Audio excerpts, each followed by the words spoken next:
one of the world's great rivers, flows from the heart of Africa. It cuts through the largest rainforest outside the Amazon, with wildlife found nowhere else on Earth. It's amazing. The Democratic Republic of the Congo is a vast, beautiful but tormented place. Ntango elitakala bankoko bakiso balena mpasi le beloko mpimbo mbebeta. This country is rich, but its people are among the world's poorest. For centuries, its resources have been plundered and it's been ravaged by war. From here, you cannot find anybody. They start going, all of them. They will disappear here soon. The violence goes on, and now it's plagued by Ebola. But some change is coming to this country the size of Western Europe. With elections finally on the horizon, we're setting off on a long and challenging expedition to follow the Congo into the heart of Africa.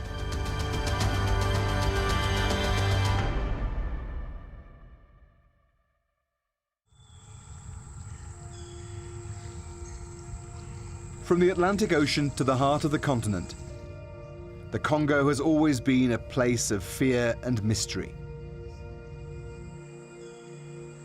The mouth of the river is lined with ancient mangrove swamps. It's an eerie and mysterious start to an epic adventure.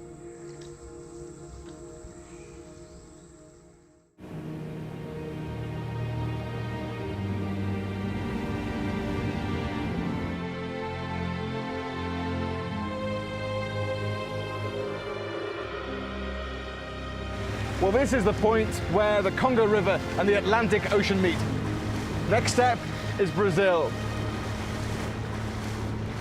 It was 1482 when the Portuguese were sailing past this coast and they noticed this surge of brown water and realized there must be a river here. That was the Congo, and this is the direction they took. For 3,000 miles, we're going to take you up this great river to try and understand its history, its riches, its poverty, and its future. From the Atlantic Ocean, we'll follow the river to its furthest reaches, navigating round its powerful rapids and through its chaotic capital city, Kinshasa, as it arcs up north and then south, twice crossing the equator. We'll visit its war-torn east, venture into Ebola territory, meet rare gorillas, and find out just how rich this country could be.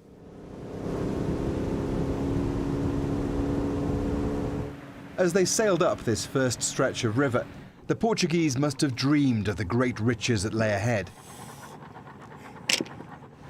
They found a well-organized society, the Kingdom of the Congo, open to their offers of trade. But less than 100 kilometers inland, they hit an obstacle that it would take centuries to get around. The rapids.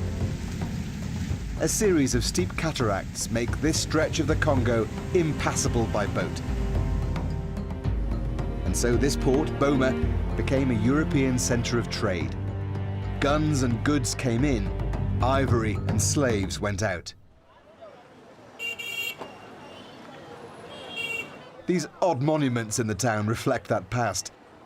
It's not a great likeness, but that's Henry Morton Stanley, the first European to travel the Congo from its source to the sea. Stanley was a Welshman who took 999 days to travel here from the eastern coast of Africa. It was an epic journey and opened up the interior of Africa for exploitation. Le voyage de Stanley avait un but. Le but, comme je vous ai dit, pour le roi Léopold II, c'était à découvrir le Congo parce que quand il avait traversé le pays, qu'il est allé dire aux Anglais, comme je vous ai dit, que j'ai découvert une partie de la terre qui a trop de richesses, mais ce n'est pas colonisé. Si les Anglais avaient accepté, les Anglais, nous, on allait être colonisés par les Anglais. Mais après tout, on lui a demandé d'aller voir le roi Léopold II qui avait des possibilités, et celui-là s'est intéressé du Congo. The Belgian king was looking for his own colony. The men met, and the Congo Free State was born. Boma was its capital. This was once the Governor-General's residence, but it's not a time in history that's remembered fondly.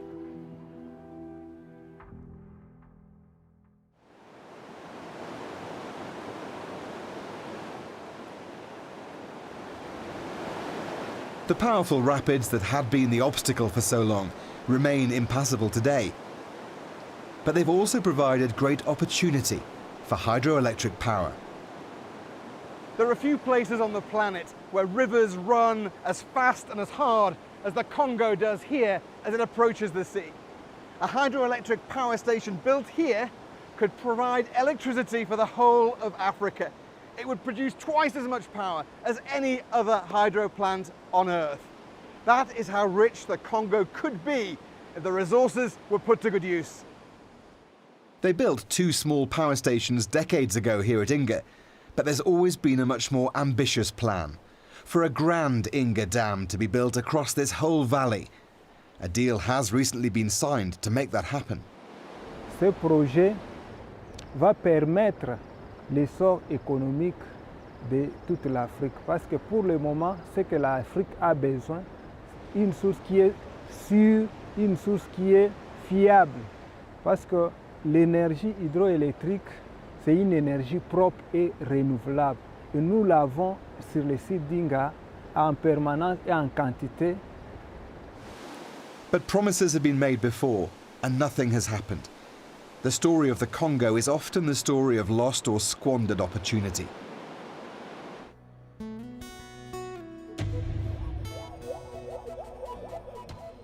To get around the rapids means we need another form of transport.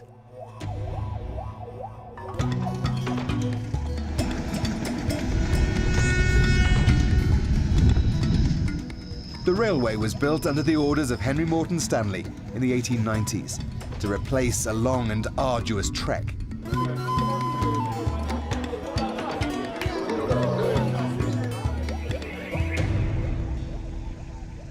Around that time, Joseph Conrad walked the route to become a steamboat captain upriver. His diary became The Heart of Darkness, a novel whose title created a stereotype that still haunts the DRC today.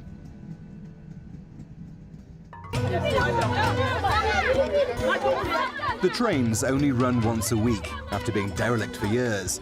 It's an opportunity for the villagers along the way to sell as much as they can in a 5-minute mobile market.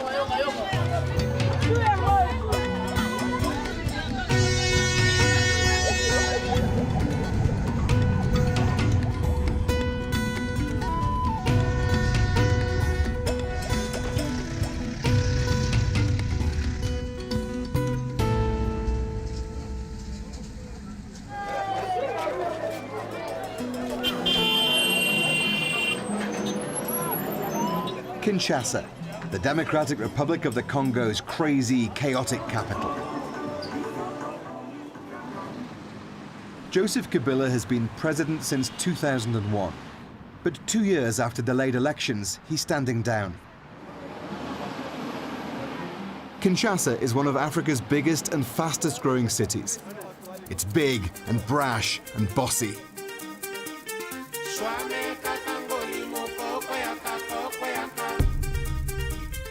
There's a strange but colourful subculture that's grown out of Kinshasa and across Africa.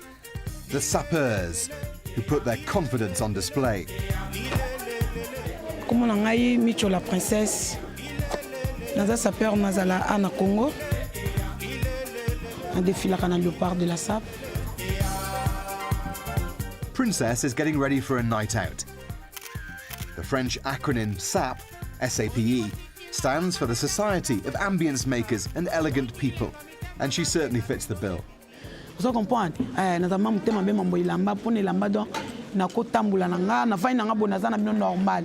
Mais so na sina lati déjà Japon mo na sanjaka déjà tidia o senti pena ke donc tam so na lati mapangu na nzoto nanga. But muso ba osumba mituka, muso ba osumba mapangu minga na ozo mbonga osumba lupangu na osumba on ilamba. Donc on appelle ça une idéologie, faut naza nango fier. Comprendre?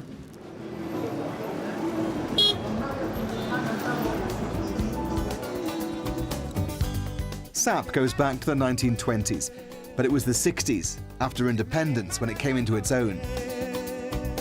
When the musician Papa Wemba championed an extravagant dress code in direct opposition to the country's leader. President Mobutu decreed Western attire a symbol of colonialism, and it was forbidden. Today, thousands of Congolese sapeurs like Princess celebrate the art of dressing well.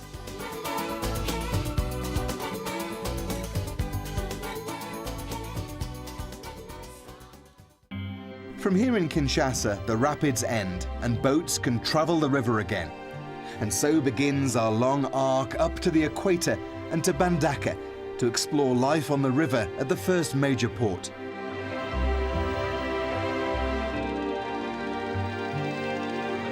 In a vast country with so few roads, this is the Congo superhighway.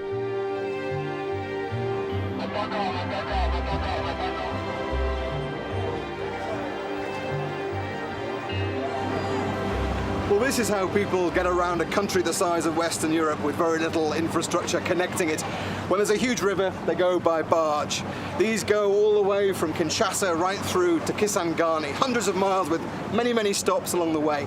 And they're like small villages. People eat here, sleep here, they brave the elements and the mosquitoes here as well. And there used to be many, many more of these decades ago. The journey this far has already taken 2 weeks, and there's at least another week to go. They've been delayed here days by a dispute over unpaid duty on some of the cargo. Bureaucracy and the corruption that comes with it is a blight across the DRC. As long as you've got money, everything's fine.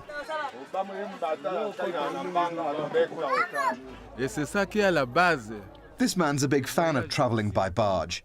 Just like a big family, he says. But as a retired soldier, he's in no rush. Karine Linguli just wants the journey to end. Her husband recently died. She's disabled and has run out of money to buy food for her kids on the boat. She's heading for a new start, with a Bible by her side.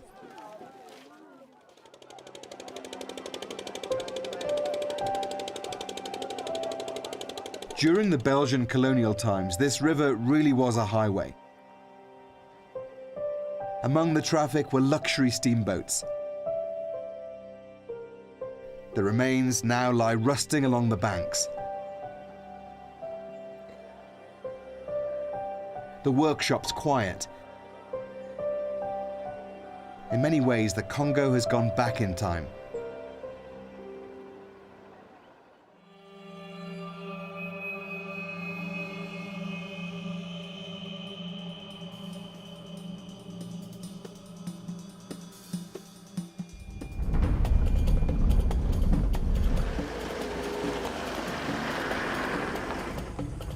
It takes just 4 or 5 hours driving through the forest to meet people living a very traditional way of life.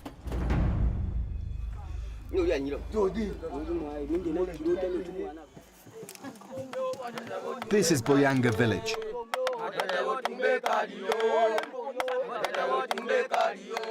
This pygmy ritual is to wish them good fortune, hunting in the forest. And we are going with them.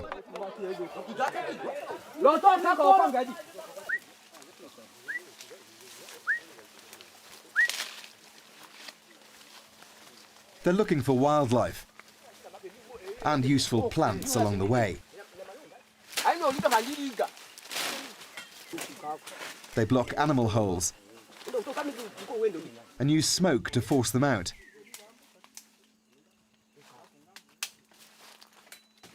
It's the way they've always hunted. But a century ago, King Leopold discovered there was something in the forest worth a huge amount of money. Rubber.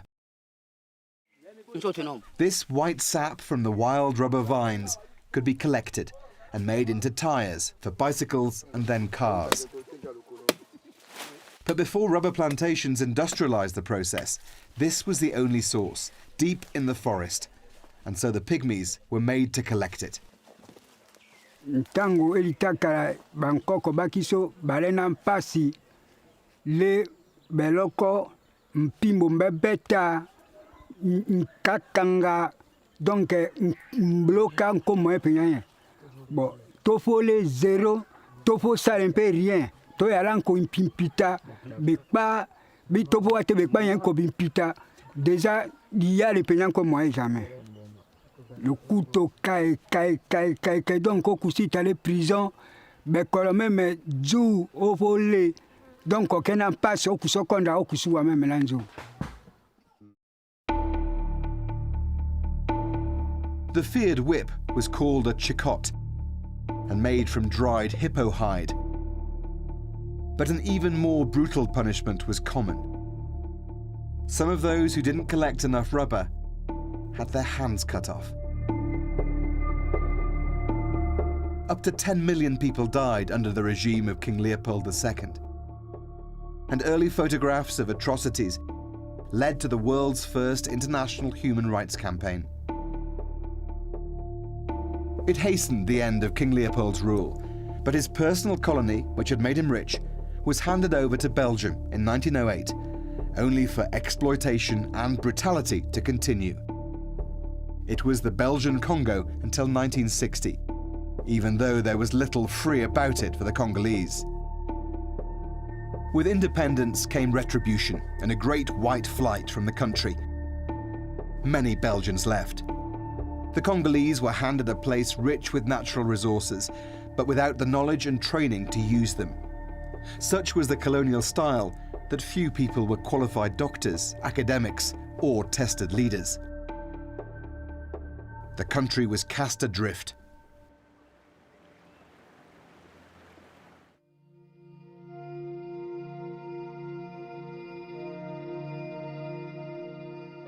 The rainforest is perhaps the Congo's most precious asset.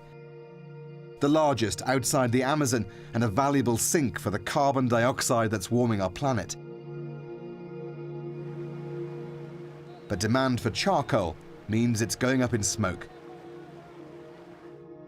A solution to that is being explored in a nature reserve on a remote bank of the Congo River. Yangambi was the world's largest tropical forest research station. Hundreds of expats and their families lived and studied here until they left in the Congo crisis.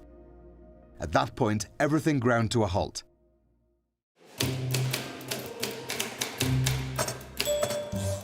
Yangambi is home to a remarkable collection of plants going back nearly a century.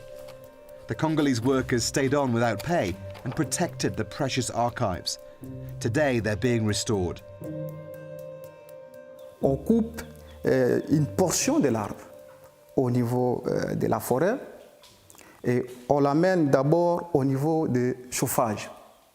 Et donc, ça quitte le chauffage, on monte donc sur une farde comme ça. There are more than 150,000 samples in the herbarium, which is being restored and rejuvenated, as it still has scientific value today for climate change research.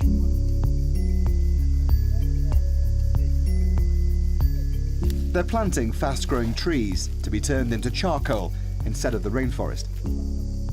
And there's a bigger plan to generate electricity from biomass, burning an old, unproductive rubber plantation and then using these new trees to create a sustainable source of fuel.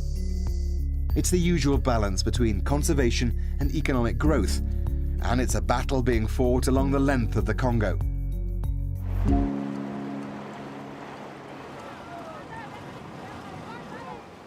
So when the river pilot Joseph Conrad travelled this stretch of the Congo a century ago, one of his biggest worries was stranding his steamship on a sandbank.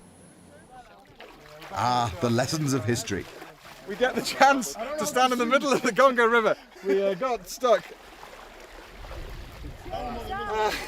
We just keep going into different sandbanks. We've all managed to get it going again, so we're back in business. History has a habit of repeating itself in the Congo. We're taking a detour to another place, from another era, but equally trapped in time. From the port at Bandaka, we're following a tributary up to the very northern edge of the DRC, to Badalite, a small town that's played a large part in the country's history.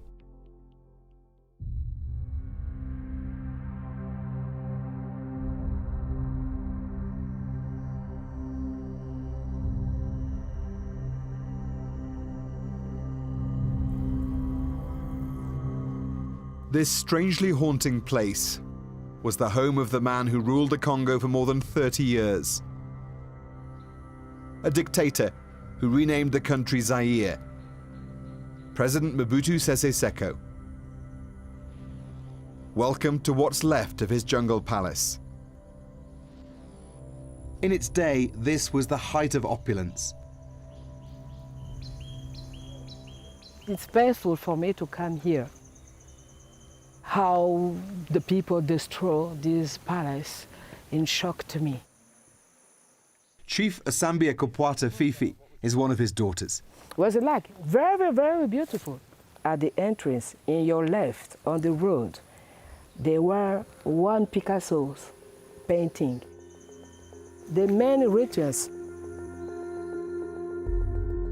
After independence, Mobutu became the army chief of staff.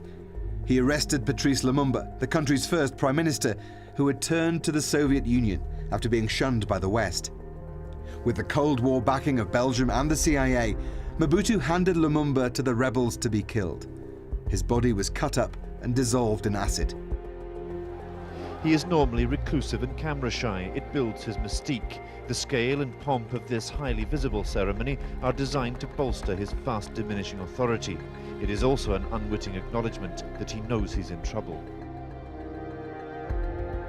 Mobutu transformed himself into a classic African dictator after becoming president in a 1965 coup. Political opponents and rivals were killed or tortured. His regime was totalitarian and corrupt. He got rich while the country got poor. What was he like as a person? A generous person. I tell you the truth, it's not only because it's my family, no. He liked all the children. He liked his family.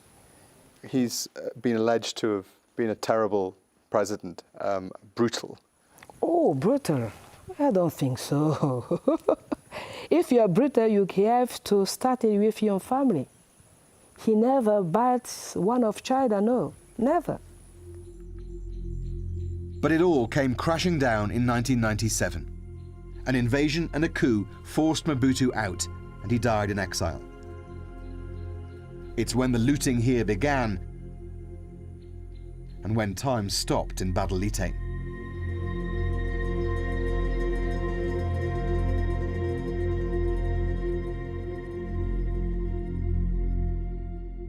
This international airport was built in the middle of a jungle. It was a vanity project. That was a plush VIP reception area. This, a huge terminal. Concorde landed here, bringing in luxury goods like pink champagne for then-President Mobutu. Today, it's just a shell. The money just dried up. This distant town on the edge of the country owed its privileged position to one man, and he'd gone.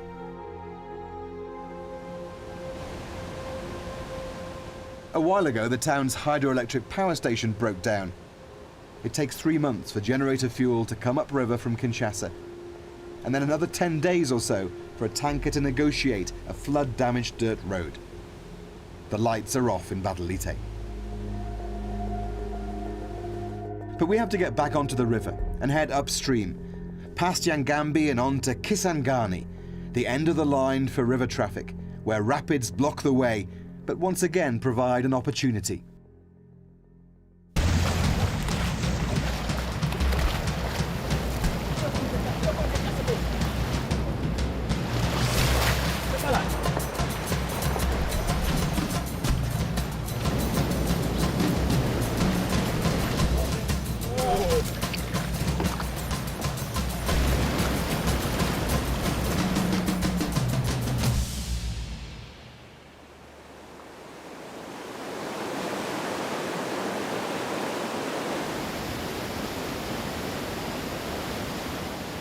The Wagania fishermen use the white water to help them with their catch.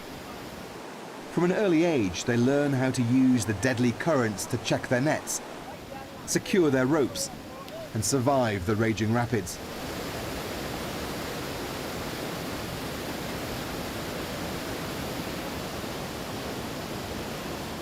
These huge wicker baskets trap the fish.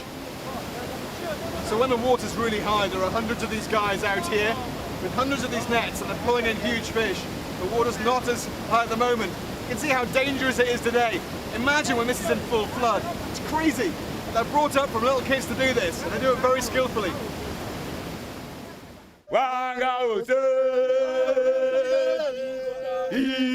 Every young boy has to go through the ritual of learning to swim, of understanding the twists and turns of the current.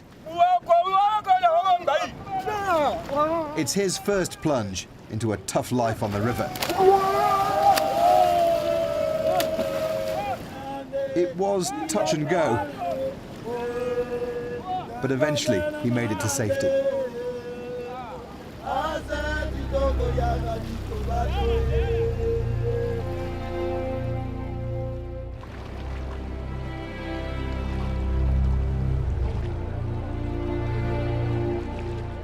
From here, the main river channel turns south, but we are going to keep going. The worst affected part of the country is the east, far from the capital and close to neighbouring Rwanda and Uganda, and their designs on the mineral wealth this side of the Congo. And we're starting in Goma before heading even further into trouble.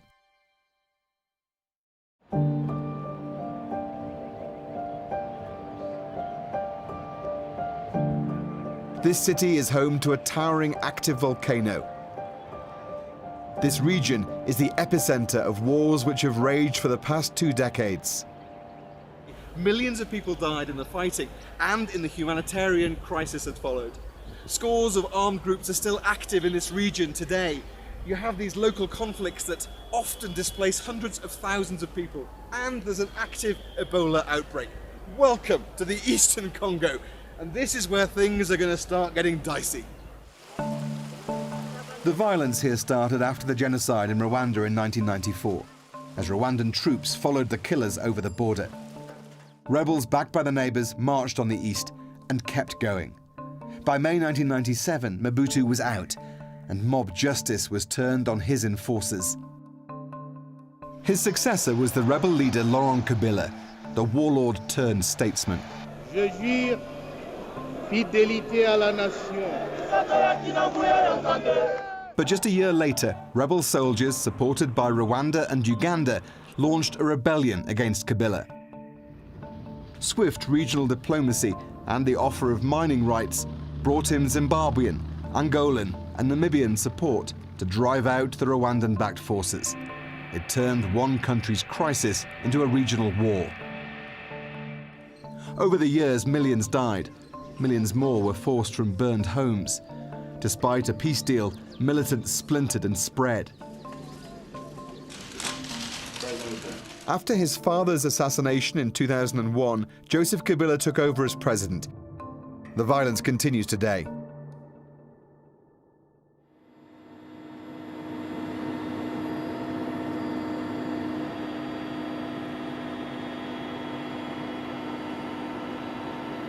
We're flying with United Nations peacekeepers into one of the most dangerous parts of the country, Beni, in North Kivu.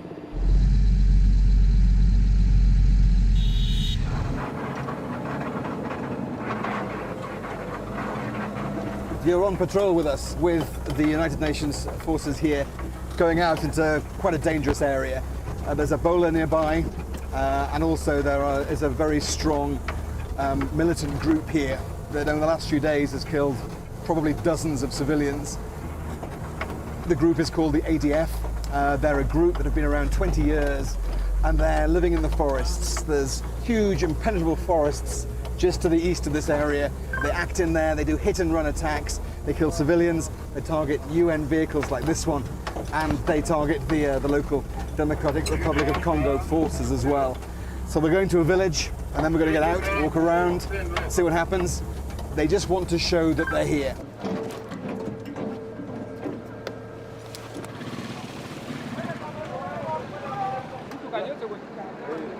First of all, the UN Malawian troops chat to the locals, just to get an idea of what's going on, if it's dangerous or not, and to show their presence in the area. From here, you cannot find anybody. They start going, all of them. They will disappear here soon.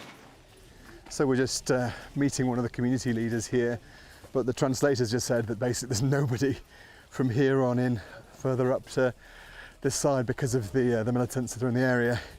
It's also weird because the kids around here normally would go hi there and shake hands. Can't touch anybody. We've been given very strict instructions. Don't touch anybody because of the risk of Ebola in this area. The UN isn't popular here. People are suspicious of soldiers, particularly from Western countries. They are wondering, how can the enemy cross all of this bush and reach the town and start killing people just there at the town? So for them, they are feeling bad because they have suffered a lot. It's best not to hang around too long. After a short patrol around the town, it was straight back to base. It's hard to get much done when safety is such an issue, and they're only on the ground for a short period of time. The UN funding has been cut, and they're taking a new approach to getting forces with tougher rules of engagement out to the most dangerous places. It's a difficult balance for the commander. We have only two ways to really protect the civilian population here. Is to be able to deploy preventively, to arrive in the villages, the area on the civilians are, before the armed groups, is one. And the second one is to go after the armed groups which are imposing threats to this civilian population. The spokesman for the government says it wants the UN out by 2020, the whole UN. What would happen if you left? I believe that UN is making the difference here, because the state is not present in many areas of this country. There are remote areas here where we don't see the presence of the state. So if we left the area, I believe that the situation, based on the current environment, the situation could worsen very quickly. The situation here is already worsening, with increased attacks and the spread of Ebola across this part of the country. Much of the eastern Congo is in a state of conflict and instability. Historical tensions across this whole region often spark terrible violence, as happened in Kalemi, our next stop, down on the shores of Lake Tanganyika.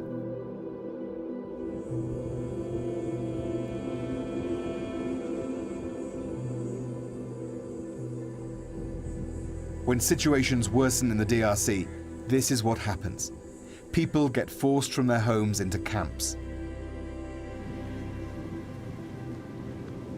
2 years ago, a row over sharing a bowl of forest caterpillars sparked violent clashes between pygmies and other ethnic groups. Inflamed by the politicians, it displaced 750,000 people.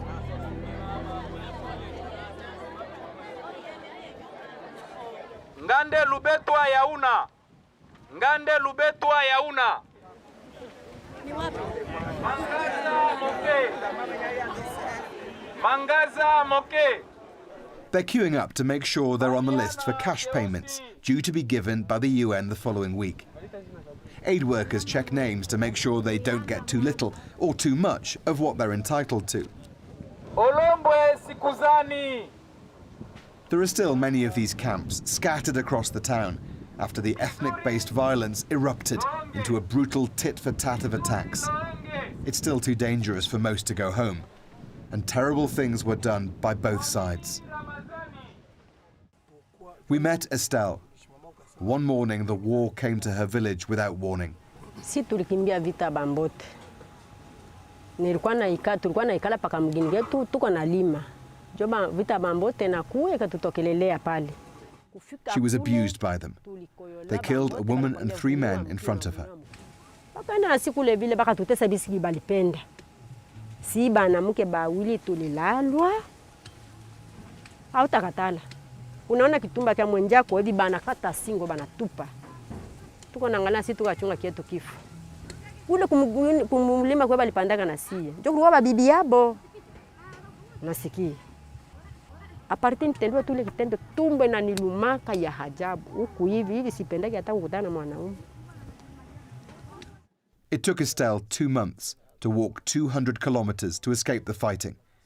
She now has little to feed her 5 children. Her 4-year-old twins died here.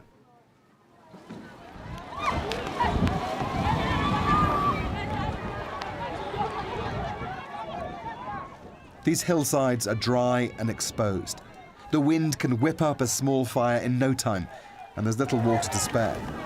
It's not surprising people panic. A nearby camp was recently burnt to the ground. Life is tense and desperate. Everyone's on edge, just about surviving.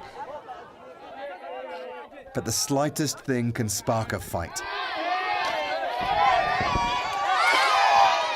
This was over those burnt possessions. Across this country, there are 14 million people who need aid just to stay alive. 5 million people have been driven from their homes by fighting. We could have gone to so many places, but we've come here where hundreds of thousands of people have been forced from their villages to live in these kinds of camps or in local communities. They've been attacked and targeted in an ethnic fight, treated brutally and sadistically. There are scores of armed groups across this country. It's usually about strong men wanting more power, but it's also about a government that doesn't have control in these places. That has always been the story of the Congo. It was built that way. Violence and suffering is burnt into its DNA. So much so that it's sometimes hard to see beyond. But in a young, vibrant and beautiful country, there is hope. Travelling towards the furthest reaches of the river, we're going to explore the rich mining regions of Katanga. But first, we're going back into the forest in search of something truly unique in Kahuzi-Biega National Park. It's home to a critically endangered species, the eastern lowland gorillas.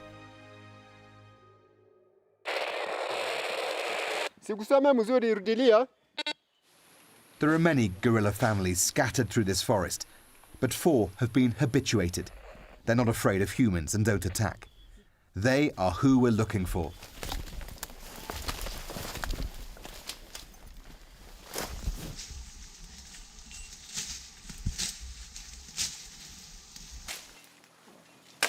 There is bamboo shoot here. It's the time of year when the gorillas feed on bamboo. We're following the mess they leave behind. They've been here. It's 10 minutes here. Really? Yes, 10 minutes? 10 minutes here. They've been here.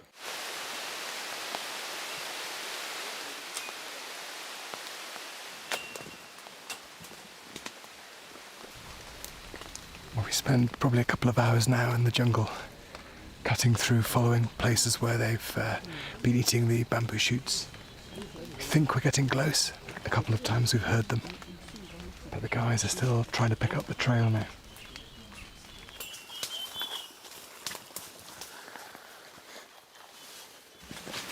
It's through here.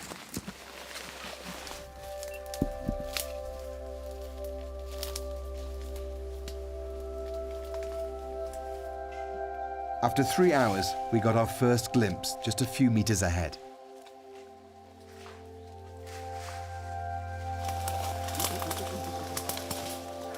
There's another one as well. That's the silverback.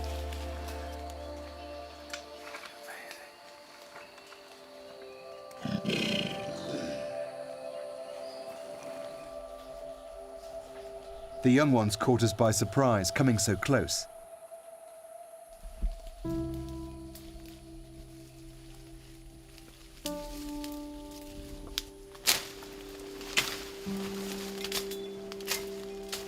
The masks we're wearing protect the gorillas from our germs.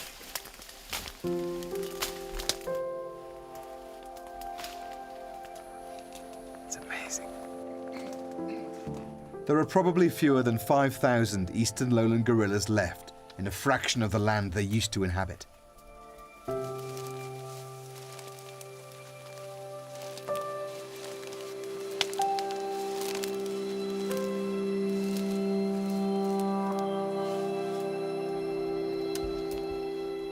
Being comfortable with humans allows visitors to come, to help pay for the conservation, but it's risky for them, with poachers and militant groups in the area.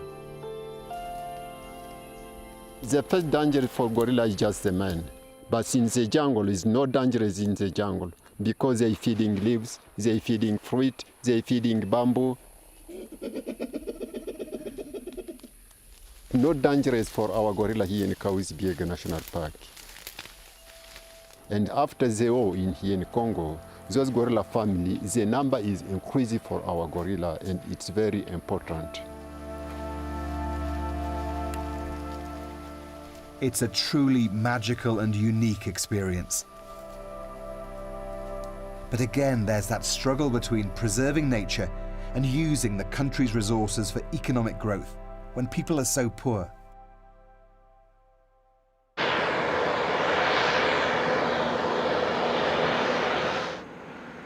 The Congo's mineral wealth is a freak of nature. Its earth is packed with metal ores like copper, coltan and cobalt, gold, diamonds, uranium, with vast seams in this part of Africa.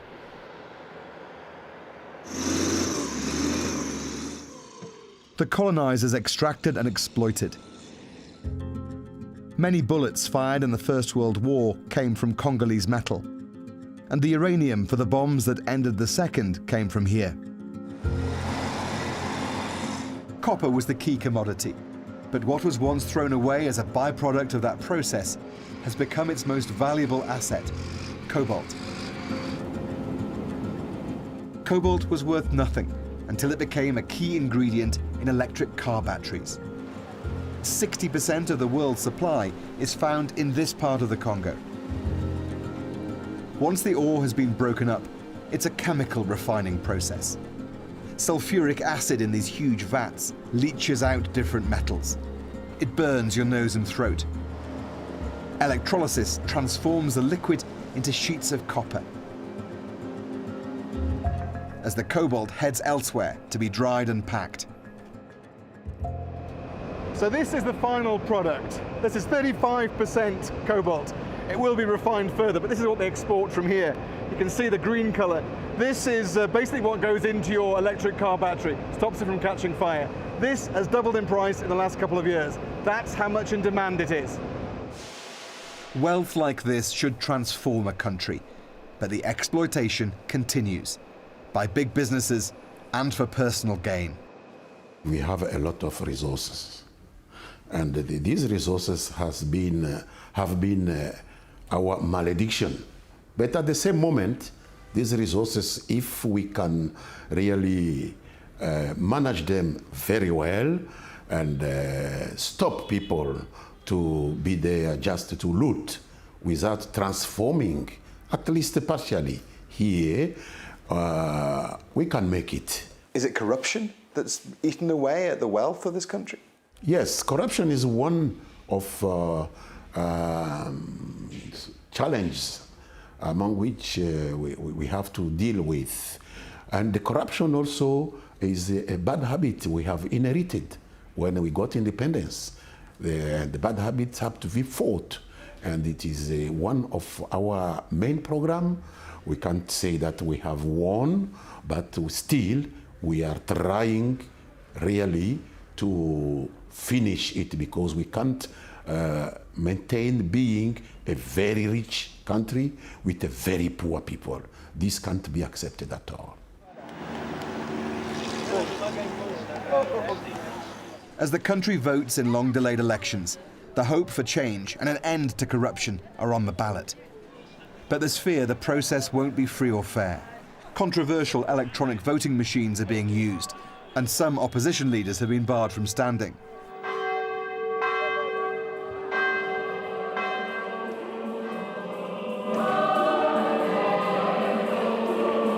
For a long time now, a strong voice of opposition has come from the pews of the Catholic Church, as peaceful protests have been met with violence. Many critics have been forced underground, which is why we had to secretly meet a couple of young activists from a group called Lucha, or Struggle for Change. Le 3 septembre, j'avais été torturé. Ghislain Mahiwa was jailed for 6 months for leading illegal protests. He says he was recently beaten so badly, he spent 3 days in hospital. Nous sommes aujourd'hui en train de nous battre d'abord pour qu'il y ait une alternance démocratique au Congo et qui doit passer par de bonnes élections, des élections où il n'y a pas d'exclusion, des élections où il y a la sécurité, mais des élections avec un fichier fiable, parce que le fichier que nous avons aujourd'hui, ce n'est pas un fichier fiable. Il a 16% des électeurs fictifs. They arrived separately. They were nervous, and we had to do the interview quickly. It's dangerous here to speak as openly as this. Et nous exigeons la paix en RDC, partout dans nos villes, dans nos communes, dans nos périphéries, dans nos villages, parce que ce que nous voyons aujourd'hui, à cause de la guerre, il y a des femmes qui sont violées chaque jour. Nous enregistrons de femmes qui sont violées. Il y a les enfants qui sont enrôlés dans des groupes armés.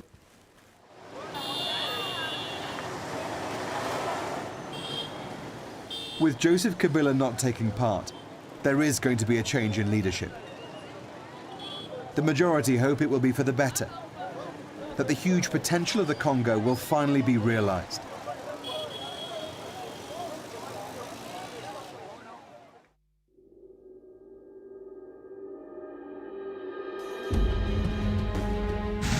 This journey up the Congo River has shown us just how beautiful and how huge a country this is. How rich it is in so many ways. History has been cruel to the Democratic Republic of the Congo, exploited by the early European explorers, by Belgium and its cruel king, and then through the last 6 decades of greedy Congolese leadership and war.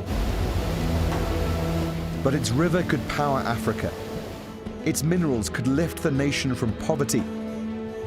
Its young people could transform it into the glittering, beating heart of Africa, rather than that of its dark and stereotypical image. If you'd like to take an even more immersive journey up the Congo River in virtual reality, visit bbc.com/virtual reality to find out how.